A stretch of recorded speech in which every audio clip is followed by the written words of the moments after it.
नमस्कार। डिजाना के खास कार्यक्रम कहीं अनकहीं में आपका स्वागत है। मैं हूं डॉक्टर प्रतीक श्रीवास्तव।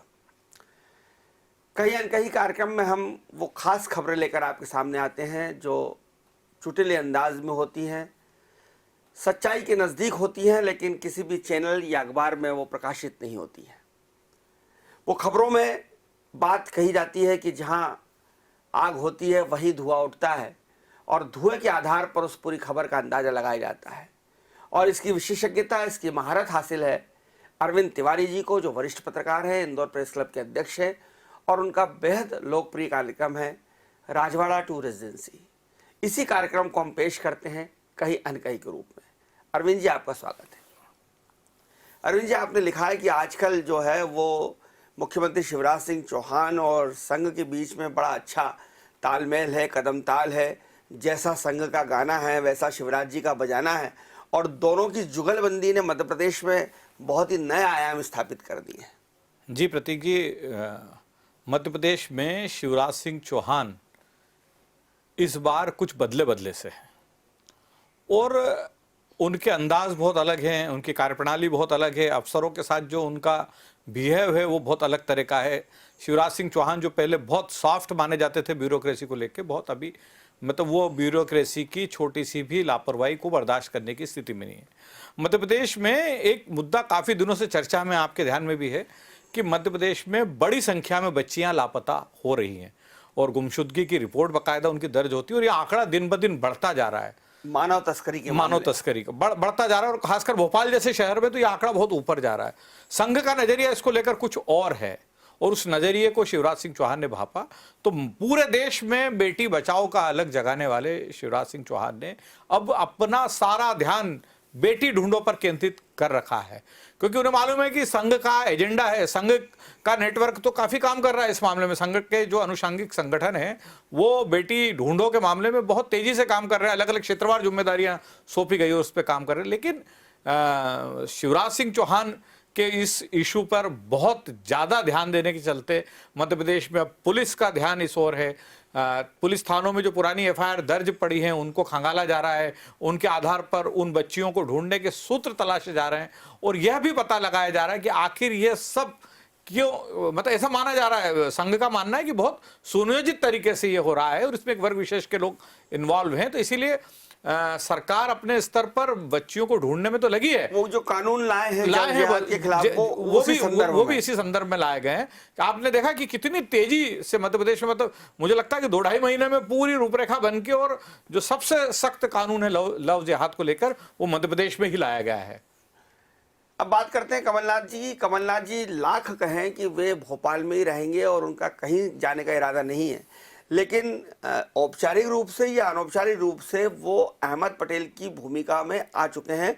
और इसका सबूत इस बात से मिलता है कि झारखंड के जब कुछ विधायक टूटने लगे थे, या राजस्थान के एक मंत्री टूटने लगे थे, तो कमलनाथ ने ही उस तोड़फोड़ को मैनेज किया और रोकने की कोशिश की। देखिए, इस पे कोई शक नहीं कि कमलनाथ कांग्रेस के बहुत सीनियर लीडर हैं, संजय गांधी के दोस्त रहे। कहा जाता है कि इंदिरा गांधी उन्हें अपने तीसरा पुत्र मानती थी, और उनका संसदीय और मतलब उनका संसदीय राजनीति का इतिहास भी बड़ा लंबा है।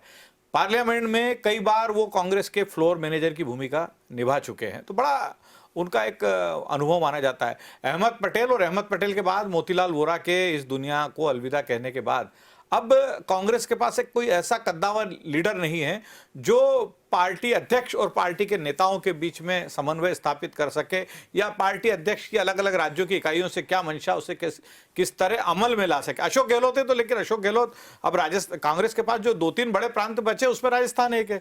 तो अशोक गहलोत के बारे में पहले काफी चर्चा थी कि सचिन पायलट को मुख्यमंत्री की भूमिका में लाके अशोक गहलोत को सेंट्रल में लाया जाएगा, लेकिन वो तो फिलहाल होता संभव दिख नहीं रहा। तो ऐसी स्थिति में कमलनाथ, और चूंकि गांधी नेहरू परिवार से कमलनाथ के रिश्ते बहुत पुराने हैं, ऐसी स्थिति में भले ही औपचारिक तौर पर कमलनाथ अभी दिल्ली में किसी भूमिका में नहीं है, मध्य प्रदेश में ही नेता प्रतिपक्ष और कांग्रेस अध्यक्ष की भूमिका में है, लेकिन कांग्रेस का केंद्रीय नेतृत्व अनेक मामलों में जो है उन्हें आगे रख रहा है। राजस्थान के एक मंत्री को लेकर पिछले दिनों सुगबुगाहट थी कि वो भारतीय जनता पार्टी में जा सकते हैं। उनकी केंद्रीय रेल मंत्री पीयूष गोयल से एक मुलाकात राजस्थान और हरियाणा की सीमा के नज़दीक कहीं होना थी, तो कमलनाथ के पास संदेश पहुंचा, कमलनाथ के माध्यम से अशोक गहलोत तक वो बात पहुंची। इसी तरह झारखंड में जहां हेमंत सोरेन की सरकार में कांग्रेस जो है सहयोगी दल की भूमिका में है, वहां पार्टी के कुछ विधायक टूटते नजर आ रहे थे। ऐसा कहा गया कि वो विधायक पहले आसाम गए और उनमें से 5 विधायक दिल्ली पहुंच गए थे, तो पार्टी ने कमलनाथ को जिम्मेदारी सौंपी कि आप देखिए क्या मामला है। अंततः वहां के जो प्रभारी हैं आरपीएन सिंह, उनसे तालमेल जमा के और कमलनाथ ने उस जो गुत्थी थी उसको सुलझाया। तो कमलनाथ बहुत अच्छे मैनेजर माने जाते हैं पार्टी के मामलों में। भले ही मध्य प्रदेश में उनका मैनेजमेंट फेल हो गया हो, लेकिन कांग्रेस संगठन जो अहमद पटेल के इस दुनिया से चले जाने के बाद एक अच्छे समन्वयक की तलाश है। मुझे लगता है कि कमलनाथ उस भूमिका को निभाते नजर आ रहे हैं, भले ही घोषित तौर पर नहीं, लेकिन अघोषित तौर पर तो वह इस भूमिका को निभा रहे हैं। एक मशहूर गाना है, दुश्मन न करे दोस्त ने वो काम किया है, हमको जख्म इनाम में दिया है। ऐसा लगता है कि सिंधिया जी ने जो कांग्रेस को जख्म दिया है उसकी टीस अभी तक कांग्रेस भूल नहीं पाई है, और वो शिवराज से ज़्यादा फोकस सिंधिया पे करती है, और चाहे छोटी सी भी बात हो वो उसको कांग्रेस की आईटी सेल इस तरह से पेश कर रही है। मुझे अगर मैं ये कहूँ कि सुबह शाम जितना ज्योतिरादित्य सिंधिया का कांग्रेस वाले नाम लेते हैं, उतना अगर भगवान का नाम ले लें तो शायद ये नहीं पार हो जाए।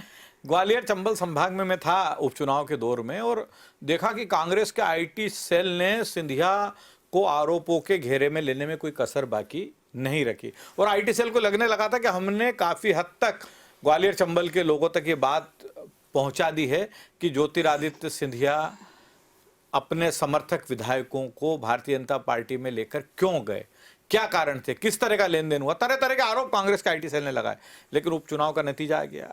कांग्रेस के मंसूबे जो थे, कांग्रेस ने जो आकलन किया था वो पूरा नहीं हो पाया। अभी हम देख रहे हैं कि इन दिनों भी ऐसा लगता है कि कांग्रेस के आईटी सेल के पास कोई काम नहीं है। दिन रात ज्योतिरादित्य सिंधिया के हर मूवमेंट पे उनकी नजर रहती है, और सिंधिया पर टीका टिप्पणी तक ही कांग्रेस का आईटी सेल सीमित है। तो बड़ी चर्चा है कि आखिर क्या कांग्रेस के आईटी सेल के पास कोई काम नहीं है।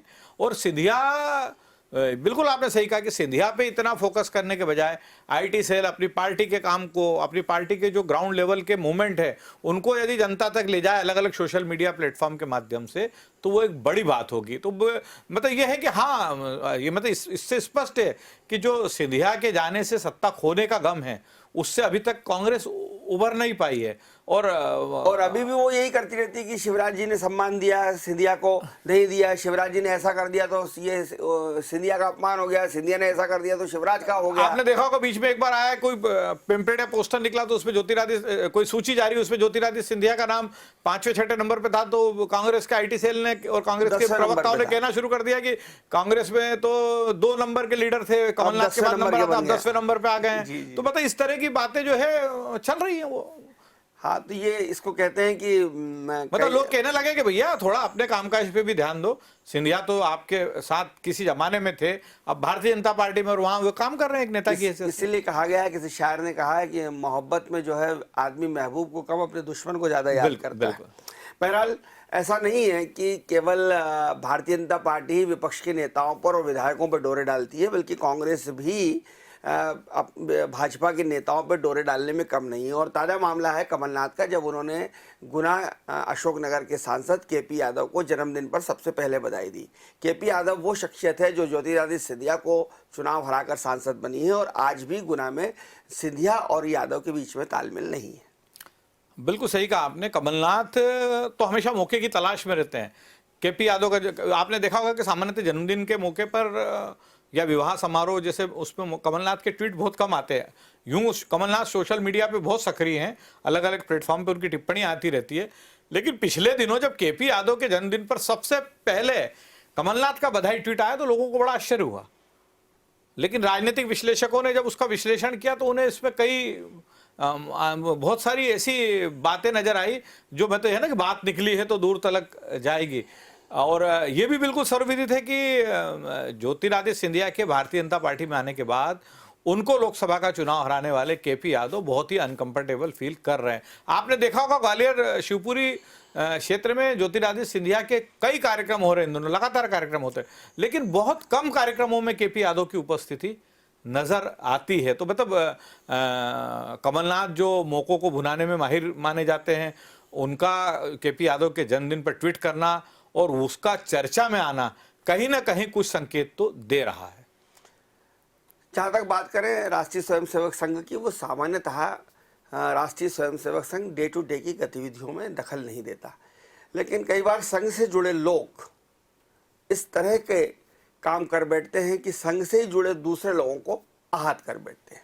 बिल्कुल सही कहा आपने। संघ का सारा काम पर्दे के पीछे चलता है और संघ का अपना एक वर्किंग पैटर्न अलग है, उस पर वो काम करता है। लेकिन ऐसा देखने में आ रहा है पिछले साल 2 साल से कि संघ के पदाधिकारी अपने प्रभाव का उपयोग करने के चक्कर में कई बार ऐसे मामलों में इन्वॉल्व हो जाते हैं, ऐसे मामलों में शारीक हो जाते हैं कि जिससे संघ पे उंगली उठने लगती है। और अभी पिछले दिनों अग्रवाल नगर का गोयल परिवार है जो सेवा भारती से जुड़ा हुआ है, सेवा भारती के कई प्रकल्पों में मदद करते हैं, उनका दाल मिल का कारोबार है। उनको लेकर जिस तरह का घटनाक्रम हुआ उसने संघ के वरिष्ठ पदाधिकारियों को भी चौंका रखा है। आजाद नगर क्षेत्र का एक शातिर बदमाश है कुलदीप यादव, उसने एक शिकायत की गोयल परिवार के खिलाफ। आजाद नगर पुलिस ने उसको कोई तवज्जो नहीं दी, क्योंकि आजाद नगर पुलिस को कुलदीप यादव का रिकॉर्ड मालूम है, हिस्ट्री शीटर, 2 बार राजसुका में बंद हो चुका, उन्होंने उस पर बिल्कुल ध्यान नहीं दिया। चलता रहा, उसको बेरंग लौटा देते थे जब भी जाते थे। और गोयल परिवार से पुलिस जो भी इस बारे में पूछती थी, गोयल परिवार ने पूरी जानकारी दे दी। लेकिन एक दिन अचानक गोयल परिवार के खिलाफ मुकदमा दर्ज हो जाता है कुलदीप यादव की शिकायत पे। वो कब मालूम पड़ता है? जब गोयल परिवार इस मामले से संबंधित किसी मुद्दे पर परामर्श लेने आजाद नगर थाने पहुंचता है। पता ये चला है कि इस मामले में मुकदमा दर्ज कराने में संघ के इंदौर विभाग के एक वरिष्ठ पदाधिकारी की बड़ी अहम भूमिका रही है। तो संघ भी चौंका हुआ है, क्योंकि गोयल परिवार का और संघ का बड़ा नजदीक का रिश्ता है।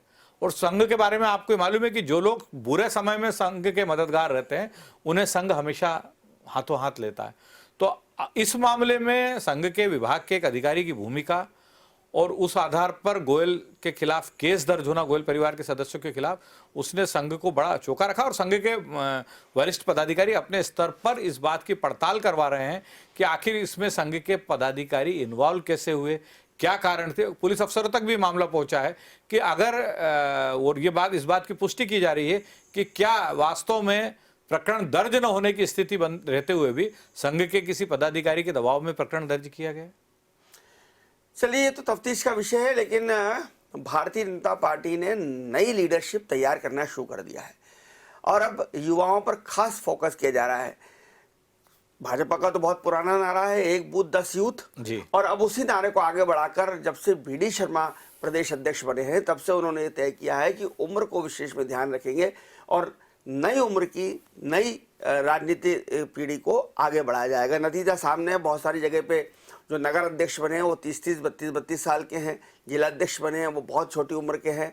और अब जो उनकी अपनी कार्यकारिणी गठित हुई है उसमें उन्होंने जिस तरह से जीतू जिराती, कविता पाटीदार, इनको महत्व दिया है, उसके बाद ऐसा लगता है कि मालवा निमाड़ में बहुत ही युवा लीडरशिप को आगे लाने की कोशिश भारतीय जनता पार्टी ने शुरू कर दी है। देखिए प्रतीक जी, यदि हम 1977 से लेकर अब तक के भारतीय जनता पार्टी के इतिहास को देखें तो पार्टी ने हमेशा 10-15 साल में, मतलब जिसको कहते हैं ना कि जनरेशन चेंज का मामला रहा है। और यही कारण है कि भारतीय जनता पार्टी के पास हमेशा मजबूत नेतृत्व रहा। अब हम जब देख रहे हैं कि पार्टी में वरिष्ठ नेता जैसे विक्रम वर्मा हम ले लें, कैलाश चावला ले लें, और भी कई वरिष्ठ नेता हैं मालवा निमाड़ क्षेत्र के, जैसे रंजना, आदिवासी लीडरशिप की बात करें तो रंजना बघेल हो गई, और भी कई ऐसे लीडर्स हैं जिनके बारे में, विजय शाह के ये हैं, इनके बारे में माना जा रहा है कि ये अब आने वाले समय में पार्टी को इनके विकल्प तैयार करना पड़ेंगे। ठीक वही स्थिति संगठन में भी है। संगठन में भी हमने देखा कि लंबे समय तक इंदौर से बाबू सिंह रघुवंशी पदाधिकारी रहे,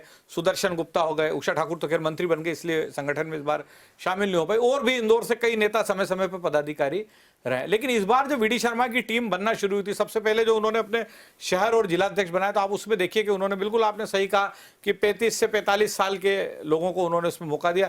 पार्टी के कई शहरों नगर अध्यक्ष तो 30-32 साल की उम्र के हैं। गुना इसका उदाहरण है। बिल्कुल, गुना में जो 30-32 साल की उम्र अमित के। श्रीवास्तव वहां के नगर अध्यक्ष हैं, वो 32 साल के। अब जो है भारतीय जनता पार्टी की जब सबसे पहले जब 5 महासचिव नियुक्त हुए, तो आप देखिए उसमें कि शरदेंदु तिवारी हो, कविता पाटीदार हो, ये सब 35 से 40 साल की उम्र वाले आयु समूह के हैं। अब जब उस कार्यकारिणी को विस्तार दिया तो उसमें आप मालवा निमाड़ से देखिए तो जीतू पटवारी हैं, पंकज उपाध्याय हैं, और भी कई नाम हैं, जो चाहे वो सह कोषाध्यक्ष के रूप में उज्जैन के अनिल कालूहेड़ा हो, ऐसे कई नाम हैं जो इसी आयु समूह के हैं, मतलब 35 से 45 वर्ष के आयु समूह के पदाधिकारी को। जीतू जिराती को इसी, तो अब जीतू जिराती के बारे में सामान्यतः कहा जाता है कि वो कैलाश विजयवर्गीय और रमेश मेंदोला के शिष्य हैं, उन्हीं की बदौलत उन्हें मौका मिलता है। लेकिन इस बार जो सारे समीकरण, ये भी कहा जा रहा है कि खाती समाज का जो समीकरण है उसके जातिगत समीकरण ने, लेकिन कुल मिला के पार्टी ने बहुत स्पष्ट संकेत दे दिया है कि हम नए नेतृत्व को संगठन में भी, जिस तरह से हम सरकार में नए नेतृत्व को आगे लाए, हार्ट जीत का श्रेय भी मिला, तो संगठन ने ये संकेत दे दिया है कि हम अब संगठन में सेकंड लाइन को आगे लाना चाहते हैं, ताकि आने वाले 5 साल बाद हमारी ये लाइन जो है बड़े सीनियर लीडर्स को टेक ओवर करने के लिए तैयार रहे। और अब बात करते हैं ब्यूरोक्रेसी। ब्यूरोक्रेसी में बहुत ही चौंकाने वाला परिवर्तन हुआ जब उज्जैन के संभागायुक्त आनंद शर्मा को मुख्यमंत्री का सचिव बना दिया गया। चौंकाने वाली बात यह है कि आनंद शर्मा को रिटायर होने में महज 4 महीने बचे हैं। 4 महीने पहले इतनी महत्वपूर्ण जिम्मेदारी देने से ये ऐसा लगता है कि शायद आनंद शर्मा मुख्यमंत्री के सचिव के रूप में एक लंबी पारी खेलेंगे और संविदा नियुक्ति लेकर वहीं बने रहेंगे। प्रतीक जी, आनंद शर्मा विदिशा के कलेक्टर रहे, राजगढ़ के कलेक्टर रहे, सागर के आयुक्त रहे, और अब उज्जैन के कमिश्नर थे। अब उन्हें मुख्यमंत्री का सचिव बनाया गया। उन्होंने कार्यभार सोमवार को ही ग्रहण किया है। तो सामान्यतः सेवानिवृत्ति में जब 3-4 महीने रहते हैं तो सरकार जो है की भी कोशिश रहती है कि अधिकारी जिस पद पर है वहीं से सेवानिवृत्त हो। लेकिन आनंद शर्मा का मुख्यमंत्री उज्जैन कमिश्नर से मुख्यमंत्री का सचिव बनना ये संकेत दे रहा है कि कहीं ना कहीं सेवानिवृत्ति के बाद उन्हें मुख्यमंत्री के ओएसडी के रूप में काम करने का मौका मिल सकता है। ग्वालियर में संभागायुक्त बीएम शर्मा थे और उन्हें मुख्यमंत्री को ओएसडी के रूप में नियुक्त किया गया था। लेकिन उपचुनाव के दौर में चूंकि ग्वालियर चंबल संभाग में बीएम शर्मा की काफ़ी पकड़ है, वे वहाँ अलग अलग भूमिकाओं में रहे, तो उपचुनाव के दौर में वे वहाँ काफ़ी सक्रिय थे, तो उन्होंने मुख्यमंत्री के ओएसडी पद से इस्तीफा दे दिया था। फिर यह माना जा रहा था कि चुनाव के बाद, उपचुनाव समाप्त होने के बाद उन्हें वापस ओएसडी पद पे ले आएंगे, लेकिन ऐसा नहीं हुआ। एमवी ओझा जो ग्वालियर के कमिश्नर थे, शिवराज सिंह चौहान के बड़े विश्वस्त माने जाते, उनके बारे में चर्चा थी कि एमवी ओझा मुख्यमंत्री के सचिव हो जाएंगे या ओएसडी के रूप में कोई भूमिका निभाएंगे, लेकिन वैसा भी नहीं हुआ। अब आनंद शर्मा को जो मौका मिला है मुख्यमंत्री को ओएसडी के रूप में, तो मुझे लगता है कि अप्रैल के बाद, ऐसी प्रशासनिक हलकों में भी चर्चा है कि अप्रैल के बाद वो मुख्यमंत्री के ओएसडी के रूप में उनकी सेवाएं संविदा नियुक्ति पर निरंतर रहेगी। आनंद शर्मा बहुत महेश चौधरी के लिए को लेकर भी वो हुआ था, और लोगों को आश्चर्य है कि महेश चौधरी और एमबी ओझा का पुनर्वास क्यों नहीं हो पाया। आनंद शर्मा के बारे में आपको मालूम है, इंदौर में भी अपर कलेक्टर रहे, बहुत ही राज्य प्रशासनिक सेवा से जो अधिकारी भारतीय प्रशासनिक सेवा में आए हैं। आनंद शर्मा का बड़ा ब्राइट करियर रहा है, हमेशा फील्ड की पोस्टिंग पर रहे और एक अच्छे मध्य प्रदेश के अच्छे अफसरों में उनकी गिनती होती है। तो कोई चौंकाने वाली बात नहीं रहे कि आने वाले समय में हम उन्हें मुख्यमंत्री सचिवालय में ही मुख्यमंत्री के ओएसडी के रूप में भी देखें। मंत्री से अक्सर नौकरशाही की टकराट हो जाती है, ब्यूरोक्रेसी और मंत्री के बीच में नहीं बनती। ज़्यादातर बार नौकरशाही को कई बार नुकसान में उठाना पड़ता है, लेकिन संदीप यादव का उदाहरण अलग है जी। उन्हें मंत्री कमल पटेल से उनकी बन नहीं रही थी, खुन्नस थी और दोनों के बीच में तालमेल जम नहीं रहता, उसका फायदा मिला और अब संदीप यादव को उज्जैन का कमिश्नर बना दिया गया है। बिल्कुल सही है। इन दिनों ऐसा हो रहा है, असल में देखने में आ रहा है, पूरा मैंने पड़ताल की तो कि जो सीधी भर्ती वाला आईएएस है, जिन्हें आरआर कहा जाता है, उनकी संभागायुक्त तो बनने में न जाने की रुचि बहुत कम रहती है। आपने देखा होगा, हम पहले भी विश्लेषण कर चुके हैं कि मध्य प्रदेश के ज़्यादातर संभागों में प्रमोटी अधिकारी जो है वो संभागायुक्त की भूमिका में है। संदीप यादव कृषि विभाग में थे, संचालक की भूमिका में, और ये भी सर्वविदित था कि उनकी मंत्री कमल पटेल से पट नहीं रही। दरअसल संदीप यादव को जब सचिन यादव कृषि मंत्री थे तब उन्होंने इस विभाग में तब वो इस विभाग में पदस्थ हुए थे, और ऐसा कहा जाता है कि सचिन यादव की रुचि के चलते ही संदीप यादव की पदस्थापना इस विभाग में। संदीप यादव बहुत ही कानून कायदे से काम करने वाले अधिकारी हैं, मतलब जिसको कहा जाता है ना कि लकीर के फकीर, उस तरह के अधिकारी हैं, सुनते नहीं हैं। और हो सकता है कि सचिन यादव उन्हें विभाग में अपने ले आए हों, लेकिन उनका भी कोई अनुभव उनको लेकर बहुत अच्छा न रहा हो। लेकिन अब कमल पटेल के मंत्री बनने के बाद दोनों की पटरी नहीं बैठ रही थी, ऐसा कहा जाता है। और स्वाभाविक है कि अगर विभाग के मंत्री की विभाग के किसी महत्वपूर्ण अधिकारी से पटरी न बैठे तो कामकाज बड़ा मुश्किल हो जाता है। ऐसी स्थिति में कमल पटेल ने भी कोशिश की होगी कि उन्हें कोई नया संचालक मिल जाए जिसके साथ उनका तालमेल, क्योंकि किसी भी विभाग में संचालक, आयुक्त और प्रमुख सचिव, ये 3 ऐसी कड़ियां रहती जिनका मंत्री के साथ तालमेल यदि बेहतर हो तो विभाग बहुत अच्छे से चलता है। और कमल पटेल के पास बड़ा महकमा है, कृषि विभाग वैसा है कि जिसका नेटवर्क पूरे मध्य प्रदेश में है और उसका कामकाज सीधा जनता से जुड़ा हुआ है, किसानों से जुड़ा हुआ कामकाज है। तो कमल पटेल तो सफल हो गए, वो नहीं चाह रहे थे तो संदीप यादव को कृषि विभाग से हटा दिया गया। लेकिन संदीप यादव जो है मध्य प्रदेश के सबसे महत्वपूर्ण संभागों में से एक, उज्जैन के आयुक्त बना दिए गए। तो मतलब कहीं ना कहीं सरकार ने उनकी योग्यता की कद्र की, उनका जो काम करने का मादा है माना कि हाँ ये अधिकारी हो सकता है इनकी अपने मंत्री से पटरी न बैठी हो, लेकिन इस अधिकारी का कामकाज अच्छा है, इसको हमें किसी अच्छे पद पे मौका देना चाहिए। तो संदीप यादव उज्जैन के संभागायुक्त हो गए। अब बात करेंगे जुडिशरी की। अंकल जजेस सिंड्रोम, ये बड़ा चर्चित जुमला है जुडिशरी में, और अंकल जजेस सिंड्रोम के कारण बहुत सारी बातें बनती है, बहुत सारे उतार चढ़ाव होते हैं। ताज़ा मामला भी कुछ इस तरह का ही जुड़ा हुआ है। देखिए, मध्य प्रदेश हाईकोर्ट की इंदौर बेंच में अंकल जजेस सिंड्रोम, ये जो मुहावरा है ये लंबे समय से चल रहा था और इससे हवा जो है वो हाईकोर्ट के रोजमर्रा के कामकाज से ही मिली। कहीं ना कहीं माना गया है कि ये जो सिंड्रोम है ये बहुत असरकारक है और इससे कईयों का फायदा हो रहा है और कईयों का नुकसान हो रहा है। स्वाभाविक है कि अगर हम अंकल जजेस सिंड्रोम की बात करें तो कहीं ना कहीं इसके लिंक जो हैं वो हाईकोर्ट जजेस से मिलते हुए नज़र आ रहे थे, मतलब हाईकोर्ट जजेस के परिवार के लोगों से मिलते नज़र आ रहे थे।